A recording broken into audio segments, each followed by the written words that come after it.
बहुत समय पहले की बात है। एक छोटे से गांव में सभी लोग खुशहाली से रहते थे। एक दिन गांव के सभी लोग चौपाल पर इकट्ठा थे। गांव का मुखिया भी मंच पर खड़ा था। तभी मुखिया बोला, गांव वालों, मैंने आपके लिए सड़क बनवाई, तालाब खुदवाया। मेरे जैसा मुखिया नहीं मिलेगा, मुझे फिर से चुनिए। तभी रामू बोला, मुखिया जी तो सिर्फ अपनी तिजोरी भरते हैं, हमारे खेतों का पानी रोक दिया। तभी गांव वाले कहते हैं, तुम सच कहते हो रामू, लेकिन हम और किसे चुने? तभी वहां पर साधु बाबा आते हैं और कहते हैं, भाइयों, अंधे कुएं में गिरने वाला कभी खुश नहीं होता। मुझे सुनने दो कि यहाँ क्या समस्या है। मुखिया अपने बड़े से घर में सोने चांदी के गहने गिन रहा था और मुखिया हंसते हुए कहता है, गांव वालों से टैक्स लिया और अपनी तिजोरी भर ली, मुझे कोई नहीं रोक सकता। तभी साधु बाबा मुखिया के दरवाजे पर आते हैं और कहते हैं, मुखिया, धन का लोभ विनाश का कारण बनता है। लोगों की भलाई करो वरना पछताओगे।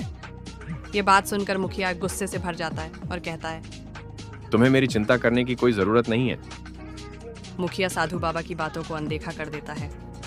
कुछ महीनों के बाद गांव में सूखा पड़ता है और किसान परेशान हो जाते हैं। चारों तरफ सूखी फसलें और भूखे जानवर नजर आ रहे थे। एक दिन रामू दुखी होकर मुखिया के घर जाता है और कहता है, मुखिया जी, हमारी मदद कीजिए और गांव के लिए पानी का इंतजाम कराइए। रामू की यह बात सुनकर मुखिया गुस्से से भर जाता है और कहता, मुझे अपने घर की फिक्र है, तुम लोग अपनी समस्या खुद संभालो। रामू यह बात सुनकर निराश हो जाता है और घर आकर यह बात सभी गांव वालों को बताता है।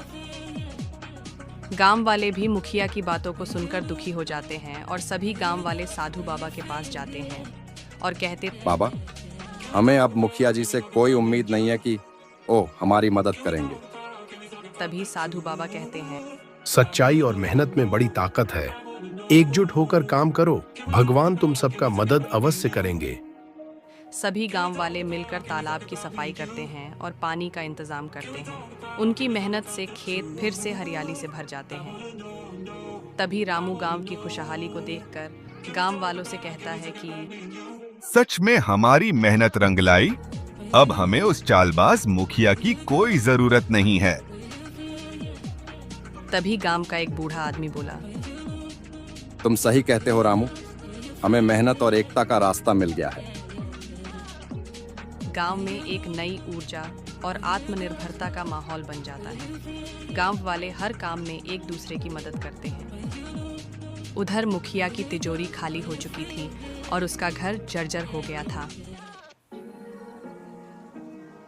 और मुखिया चौपाल पर अकेले बैठा था और अपने किए हुए गलत कर्मों का पश्चाताप करते हुए कहता है कि मुझसे बहुत बड़ी गलती हो गई, लालच ने मेरी आंखें बंद कर दी थीं।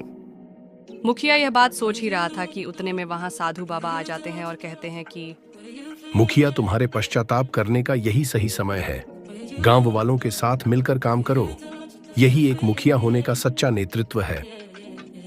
तब मुखिया साधु बाबा की कही बातों को मानकर गांव वालों से माफी मांगता है और गांव वालों के साथ मिलकर काम करने का वादा करता है। और इस तरह मुखिया अपनी गलतियां सुधार लेता है और गांव में शांति और समृद्धि फिर लौट आती है।